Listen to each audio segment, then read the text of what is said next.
Yo, welcome to another Untimely review. I told you we'd get to Red Tails, Moy. It just took a little longer than you might have liked. But no time for preambles. Let's get right into the story. Some major spoilers for the movie that I thought Brandon T. Jackson was in. Ooh, inspired by true events. Always a sign that things were largely taken out of context, but hey, I'm all for it, Star Wars people. Alright, gotta say, don't like that this was literally the first thing of the actual movie you see, but hey, history will fuck you up sometimes. Also, I just think that it's really interesting that white people constantly said that black people were violent and would burn down America with their unbridled rage, but yeah, they're unfit for combat. Anyway, right after that we get this very Nazi and racist looking German man flying a plane, and some American fighters leaving their, I don't know what you would call this, mothership, unprotected because they're fucking stupid, and chase after those Germans, and oops, a mothership gets shot down. Then ooh, that's a nice movie graphic. Now the credits are on screen and Neo, Mr. Independent, I swear to God if there's not a musical number I'm beefing with this movie. Because those fighter pilots from earlier dipped out and left the motherships, people are dying left and right. Those ships are blowing up, and yo, this was co-written by the guy who made the Boondocks, so I know this script is about to be fire. It's Italy, 1944, and we're seeing a different group of fighter pilots, but this time, they're a little different. There's Easy, the leader, Lightning, the second in command, Raygun, the youth of the group, and Joker, the... I'm sure you get it. We're getting some dialogue between these four guys to build up their characters. Raygun takes out a German truck and gets quickly joked about it, and then for some reason they just go back home. I guess the mission was just that one shitty truck. But before that, they see a train and have to make a decision on if it's carrying weapons or not, and guess what? It is. One of Joker's wings gets shot up, Lightning goes against Easy's orders, takes the train head on, pause, and destroys it. They go back to base, but Lightning, the resident player of the group, sees a woman that I guarantee he could not actually see, but hey, the game never stops for some dudes. When we actually do get back on the base, we see that it's only black men there because of, you know, the racism. And we meet a dude named Coffee, who is the main mechanic on base. Coffee is obviously upset that Lightning fucked up his plane, but Lightning is just playing it off. Then we see Micheal B. Jordan as a new recruit, and there's that man Neo eating what I hope are beans. We find out that Neo's character's name is Smokey and has an accent that I can't place, but it's southern and hilarious. MBJ's character's name is Maurice, so he's lame. The next character we see is Raygun at a church praying and talking to a deacon, or this dude's name is Deacon, it's unclear since the only real name we've heard so far is Maurice. When Deacon, we figured it out, leaves, he pulls out a picture of Black Jesus, which Aaron also made, and thanks Black Jesus for bringing the Red Squad back to base safely. Then we see some vintage GoPro footage, which I had no idea that they had, or that they could mount it on planes, but hey, education will always find a way. Cuba Gooding Jr.'s there to roast Lightning a little bit, and this man brings up the question of if it matters what black soldiers do, since what they've been doing is essentially menial labor, and then there's a rumor going around that the entire operation might get shut down. A report gets passed up to Easy to read in front of the class about how black pilots' performance is apparently unsatisfactory. Cuba's character makes the point that while racism is still rampant, running away and giving up isn't going to solve that or benefit the cause. That cause being beating the Nazis if you didn't pay attention in history class. Once Coobs leaves, we pick up with the Pentagon, and Terrance Howard, aka War Machine 1.0 is there, and so is Walt White. And this scene helps to establish just how much in bad faith the Tuskegee experiment was. Oh no, not that one. I mean, yeah, that was also in bad faith, but that's not what this movie's about. Back on the base, Lightning and Easy talk about what happened earlier. We find out about Easy's dad, he doesn't matter, and this man Lightning is really about to go find that random Italian girl that he saw, and I swear to God if he actually finds her, I'm gonna be heated. Easy gives Lightning a birthday present, which is an Italian for Beginners book, solid burn, and oh my God, we're actually doing this. He fucking found her. She doesn't speak English and she still invites him in. I hate this movie. We find out his government name is Joe Little. Trash. But while Lightning and Sophia try to sit on the couch, Sophia's mom, who also let this strange man who doesn't speak their language in her house, sits between them because this is a good Christian household.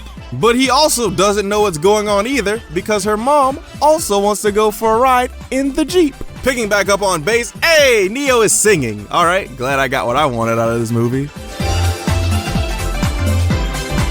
Well, there's still about an hour and a half left, so I guess I should at least finish it. The Neo scene is really just some banter and some more insight on how the black pilots haven't seen any real combat because they're not allowed to. This guy, whose name I had to look up because they haven't said it yet, is Winky, but he does bring up a good point about not rushing into fighting when you're not mentally prepared for it. That's an important point, and I think that the movie does a good job of explaining that. I just wish we didn't have to hear it from a dude named Winky. Anyway, we're back with War Machine, and we find out that they caught a break and are actually going to be able to be in combat this time. The guys on base hear about it, get ready, and I'm so glad we didn't have to see Lightning come back to the base after his Italian rendezvous. They get the okay to fly, and is that Method Man? The squad gets to the location to provide cover, and it's action scene time. I'm not gonna commentate the whole thing, but I'll just do a montage of all the important stuff. My niggas ballin' like Curry. Your bitch makes that bitch like a furry. Damn, my chain icy, I'm looking furry. Dirty, nigga, dirty. I promise you I'll pop you like I'm Curry. Yo, boy, you're diamond blue. Barrel roll. Yeah. Oh my God. That dirty. Damn. Put up that 30. Easy injures the German squad leader's plane, and instead of him, I don't know, not going back to his base, he leads the squad right to it, and they burn that base to the ground. But before they can get back to base, Ray Gun gets hit, but survives, and makes it back, and that is meth! We see the reaction at the Pentagon, and we see that Ray Gun survived, but isn't able to fly a plane since his vision isn't up to par from the accident. Back at the Pentagon, War Machine is getting news that his guys are getting another chance, but this time, they're gonna have to protect those motherships from earlier and not engage with the Germans like those fucking idiots from earlier. Personally, I don't like how this is framed because you could argue that they're saying that black men are easier to rein in because they are subservient. But, on the other hand, that makes the white pilots sound unfit for combat in general since they can't handle basic orders. But, on the other hand, back on base, the soldiers are eating, chilling out, and talking about the mission from earlier. Now, in this scene, a problem that I noticed earlier in the movie is really apparent here, where it just seems like characters are being dubbed in. Trying to get by with your whiskey and cigarettes. Guess what he's doing with his rations? What's that? What were they doing? Trading them off for lingerie to spoil his old lady. Now, I don't know if I'm just losing my mind or what, but the audio in certain parts just sound weird. Oh my fucking gosh, we have to see Lightning on a date! Skip! Lightning goes to an officers club in the city, and in case you, the audience, forgot how upfront racism was in the 40s, he gets told that it's a white-only club, and then this fucking white dude just says the N-word, and I know that this movie probably won't have a scene of him getting shot, but it'd be a 10 out of 10 if it did. But Lightning does go back and pop him one before a sea of Caucasians envelop him. Easy comes to talk to Lightning in his holding cell. They talk about how punching that dude didn't actually help anything, but Lightning says that he felt good doing it. This scene is designed to show the difference between Easy and Lightning, and while it is important to see this dynamic, the movie doesn't really go through any of the nuance or deeper understanding of it, so it kind of falters a little bit for me. The next day, War Machine comes to the base and verbally beats Lightning up, but tells him that if he wants to knock something down, he should use his mind instead of always trying to use his fists. When he goes back to his bunk, him and Easy reconcile, and War Machine tells the soldiers how they're gonna escort the motherships. Their new planes come, we find out why the movie's called Red Tails. It's because they paint the tails of their planes, get this, red. We finally get a good look at Method Man with his old man mustache. We find out that Easy got the flight surgeon to clear Ray Gun for combat, even though he said like 2-3 days ago that he can barely see out of one of his eyes. But okay. It's the day of the operation. The squad pray together, we follow the starting gun for some reason, and the boys are off. When they get to the motherships, this guy says the name of the movie and mentions that the whole squad is black and that they won't be much help this trip. Fuck you, dude. When the Germans pop up and send out decoys like they've been doing, the Red Tails stay put, so the Germans go head on, so that means another montage. Well, there would be if more than one plane got shot down. The only things that really matter during this scene is that Ray Gun gets shot down and captured, and that Deacon is shot and inhaling gas vapors, so that's not good. On the way back, Lightning breaks with formation and Smokey follows him, but while they're flying, they see a German ship, and because Lightning's character trait is, I endanger myself and those around me, he goes to attack it by himself, but he ends up destroying it, so it's cool. Easy shows that he's not a very good leader since he tells Deacon to do something that he cannot do while gas vapors mess with his head, and while coming in for a landing, Easy just keeps yelling at him and he crashes. They manage to get him out in time and he survives, but when Easy goes to talk to Lightning about it, he must smell alcohol on his breath or something because he says that he's been drinking, and they fight over it. Now, I don't think that his judgment seemed impaired by that. It really just seems like he's a bad leader. But even with that, him being too drunk and Lightning acting like that could have really affected the situation seems dumb when Deacon was breathing in gas vapors and was passing out. I just don't see how that could have really been affected by somebody else. It really just seems like they're trying to force more tension in the movie. Lightning goes to check on Deacon, and then we see Ray Gun in a prisoner camp, and for some reason, the Germans listened to one of the prisoners' requests to have Ray sent to that particular camp because he's black and can't be a German spy. I feel like the Germans would have just said, no, fuck you, you can't make demands here, but hey, based on a true story, so something's gotta be right about this, right? Back on base, nothing happens that matters, and no, we're not watching Italian Love. Skip! When Lightning does get back on base, he tells Easy to stop drinking because he still thinks that's why Deacon almost died. It's not. And if he was mad about Ray Gun getting captured, this would be totally different and I would be on his side. Still not with the drinking part, but I'd get where he was coming from more. While the squad are in town, some dude doesn't understand how to be friendly to people he respects, so they think he's about to be racist.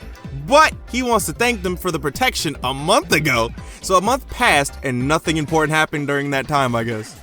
So the guys are all having a good time. A dude asks what they want to be called, which is a nice gesture. Fuck! They are pushing this Italian love story so hard. But this time, Lightning proposes to Sophia, so at least it's kind of important this time. She says she needs time to think, which is understandable, and when we pick up with Ray Gun, he's part of an escape and he gets out of the camp, but we don't actually see if he gets free or not. When we pick back up with the bass, Smokey's singing, so that's nice, and when we switch back over to War Machine, the Red Tails aren't a part of the actual siege because they're black, and we can't have their names getting in the paper. Nope, skip!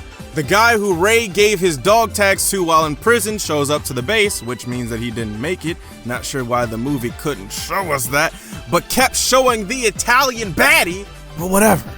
Easy goes to tell War Machine that because he forced Ray in the lineup, he shouldn't be fit to lead the squad anymore, but he tells him to stop being soft and that every decision he makes isn't going to be the right one. This movie has hella inspirational quotes, by the way. The squad gets told that they're only going halfway to Berlin for their mission, but that if their relief doesn't make it, they can go the full length of the mission. So you know that means they're going the full length of the mission. Easy goes to drink again, and while he obviously has a problem, the movie should have really done a better job showing this than him just literally drinking and nothing actually happening from it. Thankfully, the movie just skips to Easy's decision to go the whole way to Berlin and duh, he says, let's go. And those new jets that we were hearing that the Germans had are slicing through the formation and shoot down Maurice. Now, during the dogfighting, Lightning does something dumb again and ends up getting shot by piercing rounds from a jet and still has the opportunity to talk, and because Easy is dumb, while Lightning is gurgling in his own blood, he's saying, "What do you mean you don't think you're gonna make it?" Like he's choking on his own blood. 10,000 feet in the air, Julian. What the fuck do you think he means? So Lightning dies, which means we spent all those scenes with the baddie from Italy for nothing. Easy goes to tell her, and back on base, War Machine gives a stirring speech filled with empty platitudes about the strength and honor and freedom and blah blah blah. But the homie Ray Gun makes his way back to the base, so at least we get something happy out of it. And the movie ends with the Red Tails getting honored by the United States government for their bravery and high KD ratio. And we get this little blurb at the end that I feel like could have been a little bit more interesting. Then they got 96 awards and 66 of them died. But now that the story's out of the way, what did I think? Okay, so I was giving this movie a hard time, but I did enjoy this more than I let on. Not by much, but hey, it's something. So let's start with the acting. I think that it was fine. It's weird because all the Red Tails that I didn't know did well in their respective roles, even though they were a little flat in terms of characterization, like their code names were really just their personalities, and they either didn't change from that, or their name was something like Winky or Smokey, and aside from being rejects from Pac-Man, I don't know what type of personality they could have had. Nate Parker, who played Easy, was fine. I think that when he needed to show some emotion, it felt a little flat, but overall, I think his performance was cool. David Oyelowo, who played Lightning, I think has the best performance for a couple of reasons. One, we see him in way more situations. He's fighting Nazis, punching racists, loving women. And I think because he's good in all those situations, I see his performance as being leagues above everyone else's. Also, his death scene was extremely well acted, so kudos on dying real good. The only other two characters that are worth talking about are Terrance Howard, who played War Machine, his name in the movie is AJ, but who cares, and Cuba Gooding Jr. Terrance Howard has played the exact same character in anything I've ever seen him play, and he always has at least one speech, which I feel like he has to ask for because there's just way too many of them. Cuba Gooding Jr. could have been replaced with literally anyone off the street because he has max 15 lines and doesn't do anything special, and honestly, I'm only talking about him now because he has been in the news lately due to him potentially being a nasty man. I haven't looked into it too much, but given this clip, somebody suck that baby's dick! Somebody suck that baby's dick! I feel like he did whatever they said he did. But let's get back to the actual story. When the villains are the Nazis, it's not that hard to root against them. Unless you're a certain type of person, fuck you. But I do like that this movie focuses more on racism between America and its soldiers, especially because some people think that once you get in the military, it's all for one and one for all, and especially in the 40s, that wasn't true. I think that this could have taken a larger spotlight in place of the Lightning Sophia B story, but I just hate love, so maybe I'm off in that. It also sucks that it takes a white man to give them a chance, but I don't know the history of this particular instance, and if this was true, then I can't be mad at it, but it does come off as super white saviory. I hope that this is what actually happened, because if they just wrote a white dude being like, hey, I'll give you Negroes a chance, then fuck this movie, and I'm ashamed at Aaron, but I don't think that given what I know from him, he would actually write something like that. Aside from that, I think that this movie is pretty good with just a few rough parts. Historical movies are always going to be interesting to me because it reduces the barrier of reading to get an understanding of important parts of history. Oh, also I want to talk about the special effects for a little bit, because for the most part I think that it's actually usually pretty great when the planes are in the air, but certain parts, like when Deacon crashes or where the new planes come in, it just looks really weird to me. Oh, also, I just want to share this part too because it's funny to me.